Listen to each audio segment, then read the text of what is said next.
Kim Woo-jin stood in front of the biggest room he had ever seen. The Galactic Council chamber was huge. It could fit 10 football fields inside it.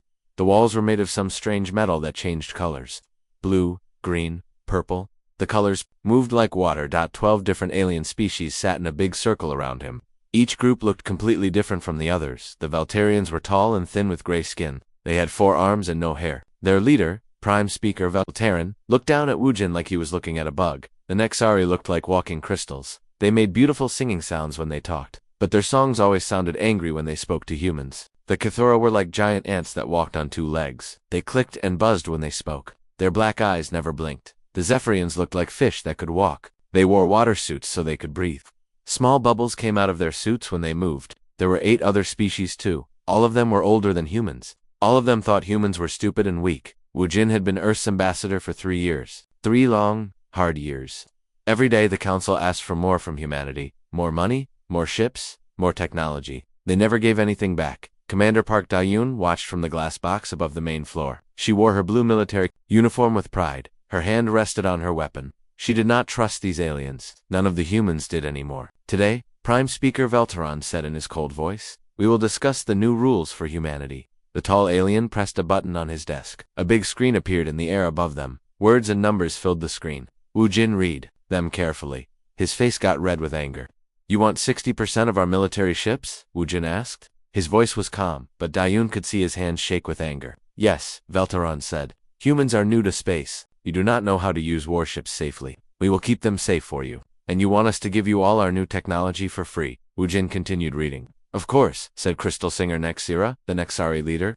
Her voice sounded like wind chimes. "Older species must check all new technology. We must make sure it is safe." Woo-jin kept reading. "You want us to pay triple taxes? You want to put your soldiers on all human worlds? You want to control all human trade? These are not requests," buzzed Hive Queen Cathess of the "These are orders. You will obey." The other aliens all made sounds of agreement. They clicked, sang, bubbled, and chirped. They all thought this was fair. They all thought humans should be happy to obey. Captain Lee Minho stood in the back of the human group. He commanded the UEF battleship Soul's Pride. It was parked outside the station with 50 other human ships. Minho's job was to protect the human diplomats, but he wanted to do more than that. He wanted to fight. "Let me understand this correctly," Woo-jin said slowly. "You want to take most of our ships? You want to steal our technology? You want to put your armies on our worlds? You want us to pay you for the right to be your slaves?" "Slaves is a harsh word," Veltaran said. He did not sound sorry. "Think of it as ...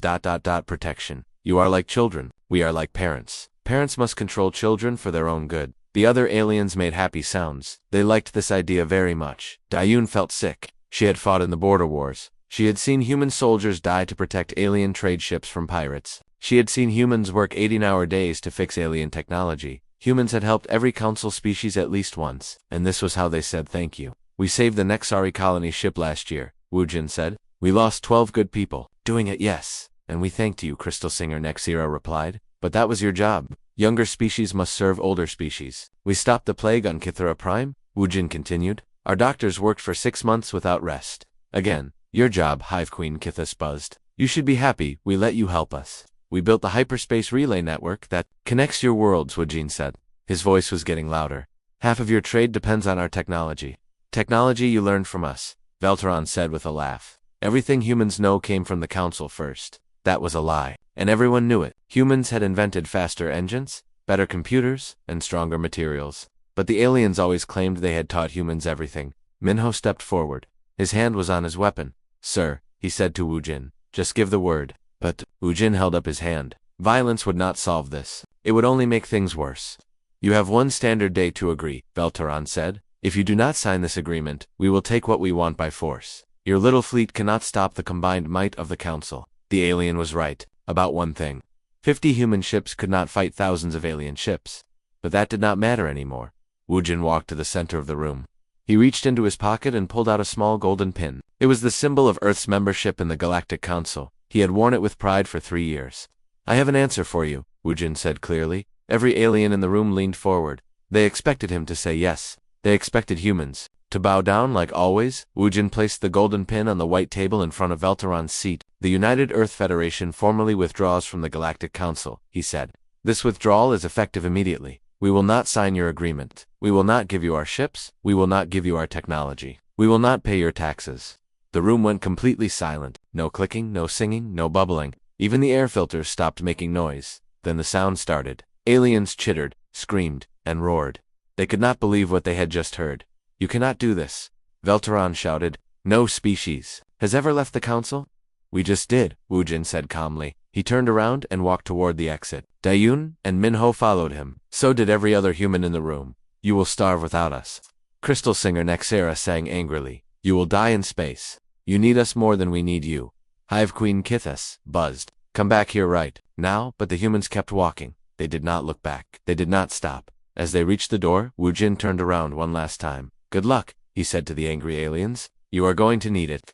Then the humans were gone. The council chamber was left with 12 very confused and very angry alien species. They had expected humans to beg. They had expected humans to cry. They had expected humans to give up. They had not expected humans to walk away. None of them understood what had just happened. None of them realized that their entire way of life was about to change forever. The humans had walked away from the table, and soon, the council would learn exactly what that meant. 6 months had passed since the humans walked away. Dr. Choi Hyjin stood in her laboratory on New Seoul Station. She was looking at reports from all over the galaxy. The reports made her smile, but not in a happy way. It was the smile of someone who had warned people about danger, but nobody had listened. "Ma'am," said her assistant, Engineer Kotewu, "we just got another message from the Nexari. Their hyperdrive systems are failing again." Hyjin nodded. She had built those she had improved them. The aliens had basic hyperdrives that were slow and used too much fuel. Hyjin had made them 40% faster and 60% more efficient. Every major ship in the galaxy used her improvements, but the improvements needed maintenance. They needed special parts. They needed someone who understood how they worked. The aliens had never bothered to learn. They just ordered humans to fix everything for them. "How many ships are stranded this week?" Hyjin asked. 47, Taewoo replied. 3 Veltarian cruisers, 20 Nexori trade ships, 15 Kythora scout vessels, and 9 Zephorian passenger liners. "And how many asked for our help?" "All of them. But they still demand we work for free. They say it is our duty to fix what we broke."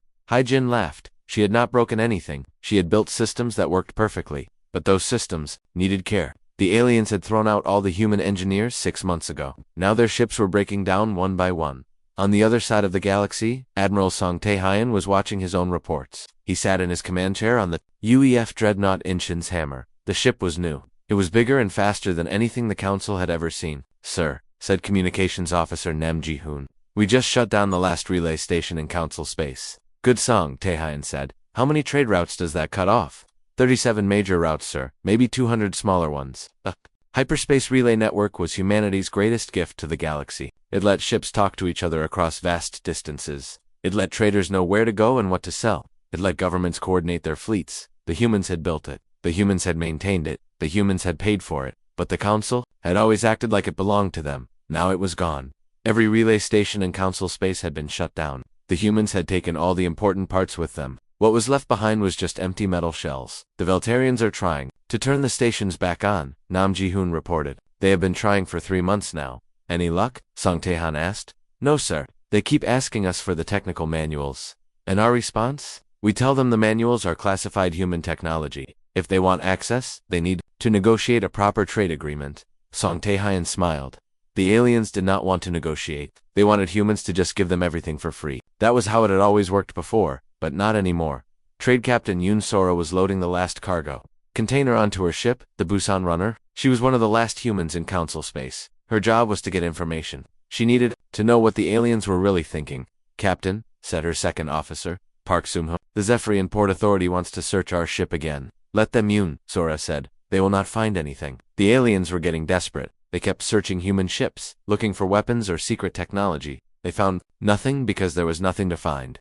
Humans were not planning to attack anyone. They were just leaving. But the aliens could not understand that. In their minds, someone had to be the master, and someone had to be the slave. If humans were not slaves anymore, then humans must be planning to make the aliens into slaves. "They offered me 1,000,000 credits for our engine specs," Park Sung-ho said. "Did you tell them the price?" "Yes, ma'am. 10 billion credits plus a formal apology from the council, plus a trade agreement that treats humans as equals." "What did they say?" "They said humans are being unreasonable." Yoon Sora shook her head. 1,000,000 credits was pocket change. Her ship's engine was worth more than most alien planets, but the aliens still thought they could buy human technology with spare change. "Are we ready to leave?" she asked. "Yes, ma'am. This is the last human ship in council space? Then let's go home." The Busan Runner lifted off from the spaceport. As it flew away, Yoon Sora looked back at the alien city below. It was smaller than it had been 6 months ago. Many buildings were empty, many businesses had closed. Without human trade, the alien economy was falling apart. Engineering Chief Kang Genesio was proud of his work. He had supervised the removal of human technology from over 300 alien installations. Space stations, factories, research labs, military bases. If humans had built it or improved it, Kang Genesio's teams had stripped it clean. "Sir," said technician Lee Hyun-woo, "the last team just reported in. Station Gamma 7 is completely cleared. What did we leave behind? The basic structure, life support, and gravity generators. Everything else is gone." Kang Genesio nodded. The aliens could keep their stations, but they would have to rebuild everything themselves. No more human-designed computer systems. No more human-built manufacturing equipment. No more human-maintained power generators. "The Kathira are screaming about Station Gamma 7, Lee Hyun-woo continued. "They say we stole their property. Did we leave them the bill?" "Yes, sir. Itemized charges for 3 years of free engineering services. Total cost, 47 billion credits. I bet they did not like that." "No, sir. They said the bill was illegal." Kang Genesio laughed. For 3 years, humans had worked for free. They had improved alien technology, fixed alien problems, and built alien infrastructure. The aliens had never said thank you. They had just demanded more work. Now the aliens were angry that humans wanted to be paid for their labor. "Any word from the council?" Kang Genesio asked. They sent another demand. "They want us to return all stolen technology and resume our duties immediately." Our response: Ambassador Kimujin told them to contact our trade representative if they want to hire human services. "Do we have a trade representative?" "Not for council species. No, sir."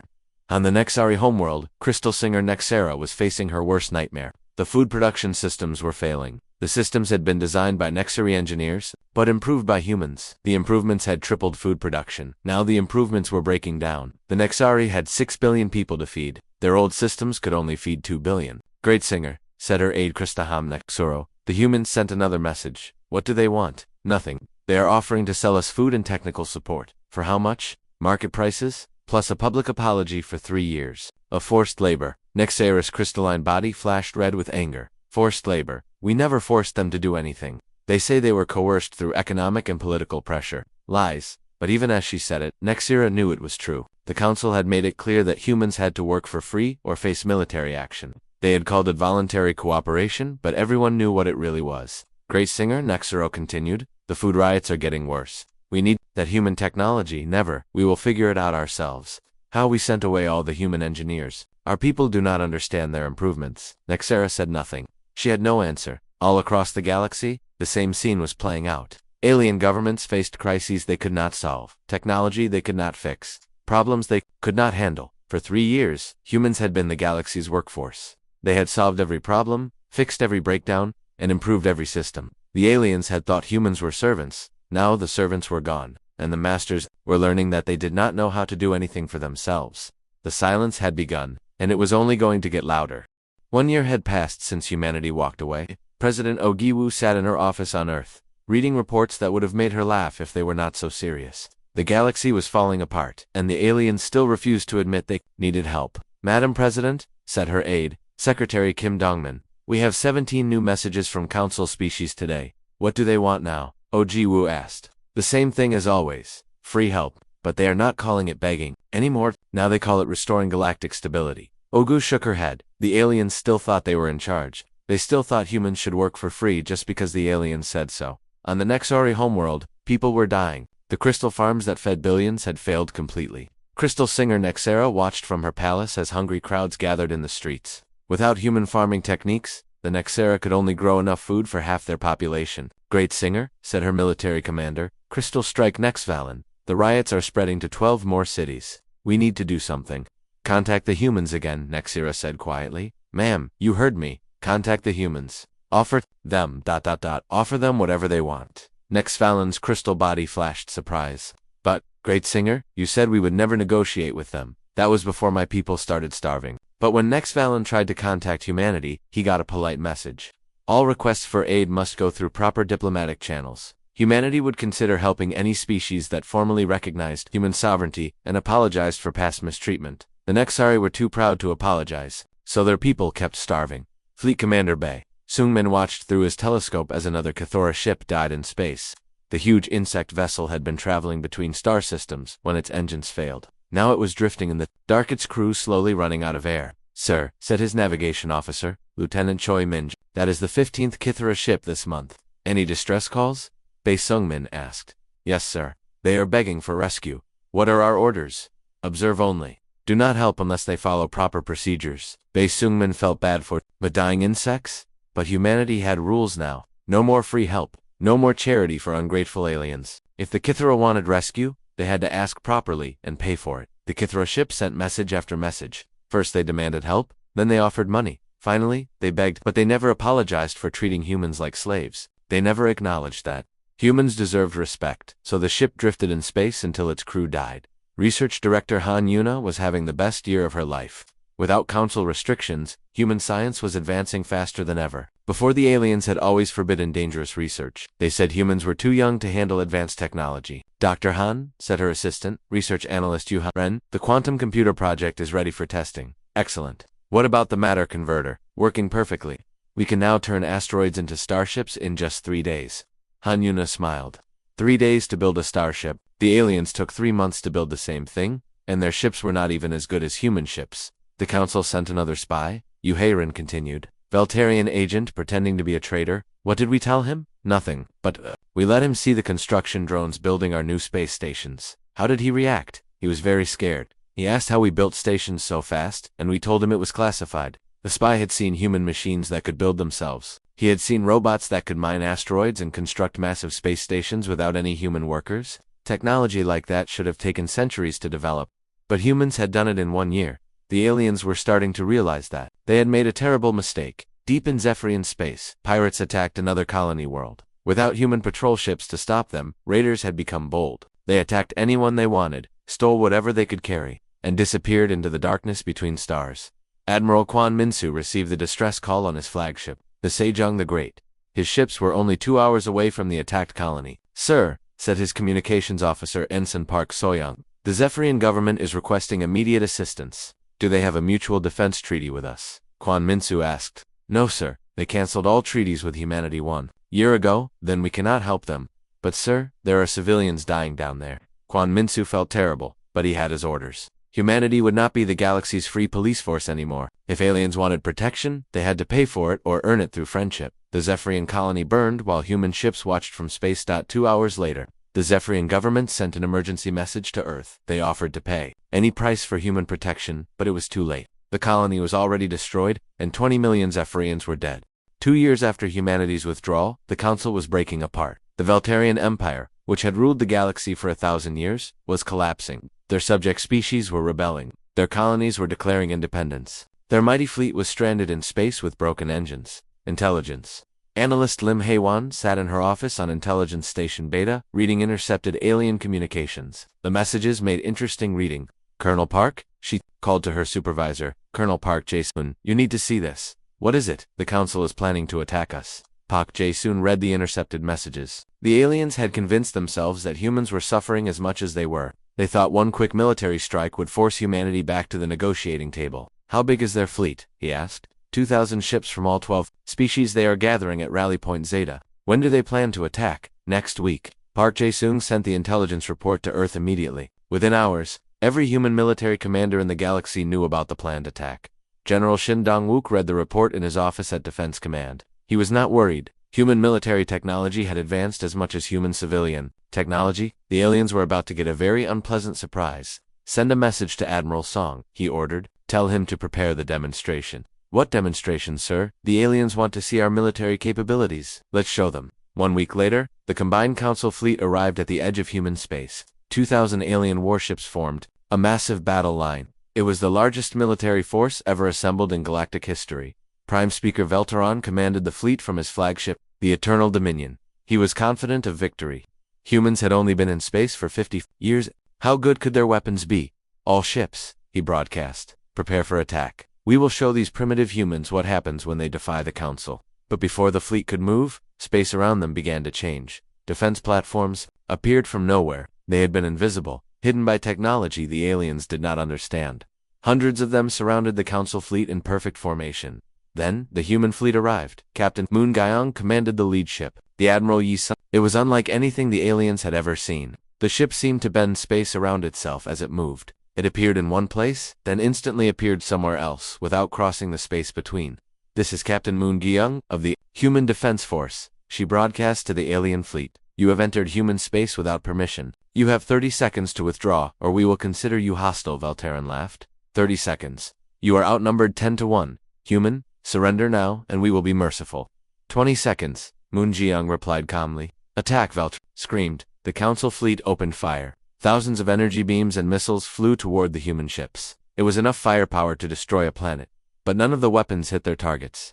The human ships moved in ways that broke the laws of physics. They appeared and disappeared like ghosts. The alien weapons passed harmlessly through empty space. Then the humans fired back. The defense platforms shot beams of pure energy that cut through alien ships like paper. Entire sections of the council fleet simply vanished, turned into space. Dust in seconds. The human ships fired weapons the aliens had never seen before. Matter disruptors at unmade enemy vessels, atom by atom. Gravity bombs that crushed ships into tiny balls of metal. Temporal weapons that made enemy ships age centuries in seconds, in 10 minutes. Half the council fleet was destroyed. The other half was trying to escape. "Wait," Velteran broadcast desperately. "We surrender. Please stop." The human weapons stopped firing immediately. "This is Captain Moon," the human commander said. "Your fleet will leave human space immediately. Any ship that returns will be destroyed without warning. Is that understood?" "Yes," Velteran replied quickly. "We understand. We are leaving." The surviving alien ships ran away as fast as their broken engines could carry them. Behind them, the human fleet watched calmly as they fled. The demonstration was over. The aliens had learned that humans were not primitive anymore. 3 years after walking away from the council, humanity had become a galactic superpower. Economist Park Min-ji published her annual report on galactic economics. The numbers told a clear story. Human-controlled space had the highest standard of living in the galaxy. Human colonies were prosperous and peaceful. Human technology was decades ahead of anything the aliens had. Human ships controlled the most important trade routes. Meanwhile, the old council space was a disaster. Governments fell every week. Billions of aliens lived in poverty. Entire species faced extinction. "The contrast is remarkable," Pak Min-ji wrote in her report. "In just 3 years, humanity has gone from junior partner to galactic leader. The council species, meanwhile, have gone from masters of the galaxy to struggling survivors." The report was distributed throughout human space. Copies also found their way to alien governments, though none of them wanted to admit what it said was true. On the Nexari homeworld, crystal singer Nexera read the Human Economic Report in her empty palace. Half her people had died from starvation. The other half lived in refugee camps, eating basic food provided by charity organizations. "Great singer," said her aide, Crystal Whisper Nexkala. The human embassy sent another message. Nexera sighed. "What do they want?" "Nothing. They are offering to provide food aid and technical assistance." "For what price?" "A formal apology for past mistreatment of humans, recognition of human sovereignty, and a promise to treat humans as equals in all future dealings. That is all." "Yes, ma'am." Nexera thought about it. Her pride told her to refuse. But her people were dying. She was responsible for them. "Send a reply," she said quietly. Tell them, tell them we accept their terms." It was the first time in Nexari history that they had apologized to anyone. Philosopher and strategist Kim Seojin was working on humanity's new foreign policy. He called it the Covenant of Self-Determination. The idea was simple. Humanity would only work with species that treated them as equals. The old system was based on age, he wrote. Older species ruled younger species simply because they had been in space longer. This was unfair and stupid. Age does not determine wisdom or worthiness. The new system will be based on merit and mutual respect. Any species can join the human community if they prove they deserve it, but no one gets special treatment just because they are old. The Covenant became humanity's official policy. Species that wanted human help had to earn it through good behavior. Species that continued to act superior were ignored. Diplomatic corps, Director Lee Yunbai was busier than ever. Every day, alien delegations arrived at human embassies. Some came to apologize, some came to beg for help, some came to offer trade deals. "Director Lee," said her assistant, Ambassador Zhang Hai and Su, "the Zephyrians are here again. What do they want this time?" "The same thing. They want us to restore their defense network." "What are they offering?" "Exclusive mining rights to their asteroid belt, plus 10 billion credits, plus a formal alliance treaty." Lee Yunbai thought about it. The Zephyrians had been one of the most arrogant council species, but they had also suffered the most from pirate attacks. Maybe they had learned their lesson. "Schedule a meeting," she decided, "but make it clear that we expect full equality. In any partnership." "Yes, ma'am." Some alien species were faster to learn than others. The proud Veltarians still refused to apologize, even as their empire crumbled around them.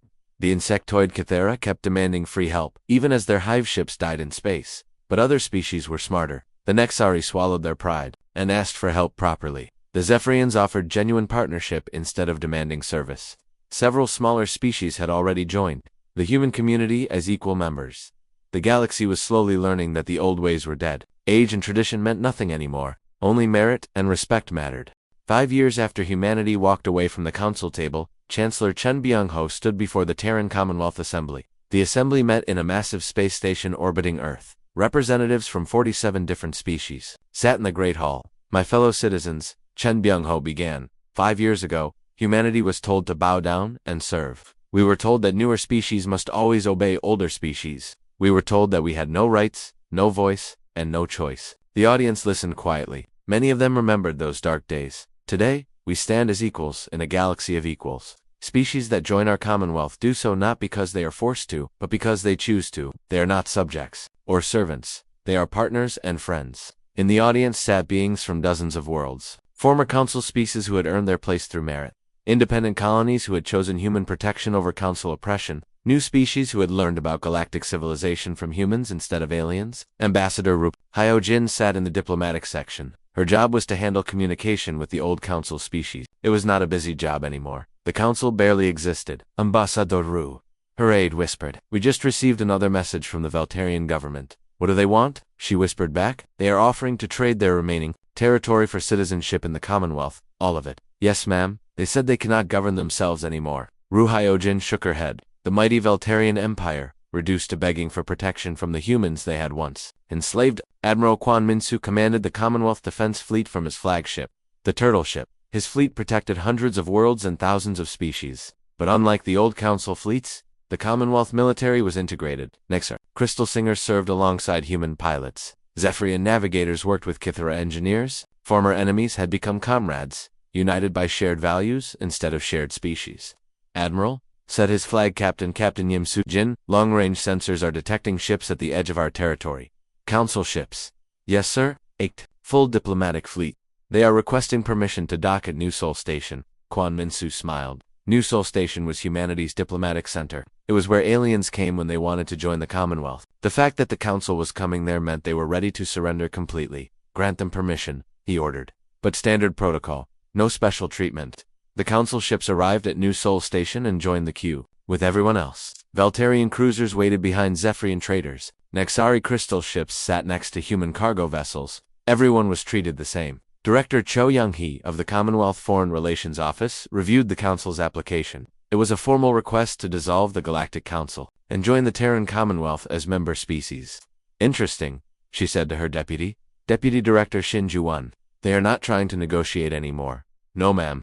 This is a complete surrender. They accept all our conditions without reservation, including the apology. Yes, ma'am. A full formal apology for 300 years of species-based oppression. Cho Young-hee read through the document. The aliens acknowledged that their old system had been wrong. They admitted that humans had been treated unfairly. They promised to follow Commonwealth law and accept Commonwealth values.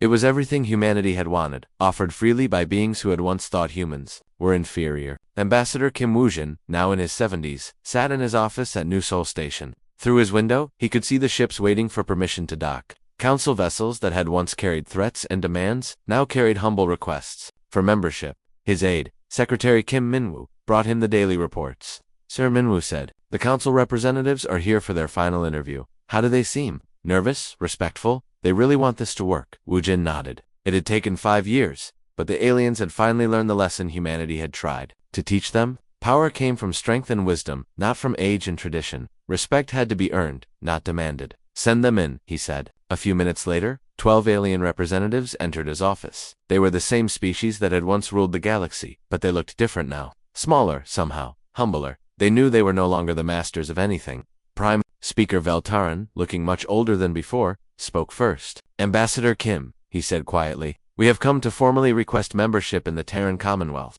I see, Woo-jin replied. And why should we accept you? Because we have learned our lesson. We understand now that we were wrong. We treated your people badly, and we are sorry. It was the first time Woo-jin had ever heard a Veltarian apologize for anything. We know we have no right to ask for mercy, Veltaran continued, but we hope you will give us a chance to prove we can change. Woo-jin looked at each alien representative.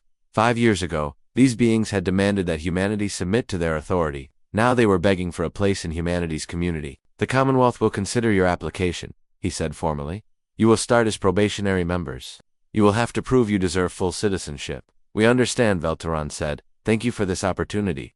As the aliens left his office, Wuzhen thought about the journey that had brought them here. Humanity had not conquered the galaxy through war. They had not forced anyone to join them. They had simply walked away from an unfair system and built something better. The galaxy had learned that humans were not a species to be managed or controlled. They were partners to be respected, and respect, once earned, was a powerful thing. Outside his window, more ships arrived every day. Species from across the galaxy coming to join the new order, an order based on merit instead of age, on equality instead of hierarchy, on cooperation instead of domination. Humanity had walked away from the table 5 years ago. Now the entire galaxy was asking to sit at humanity's table instead, and for the first time in galactic history, everyone who sat at that table was treated as an equal.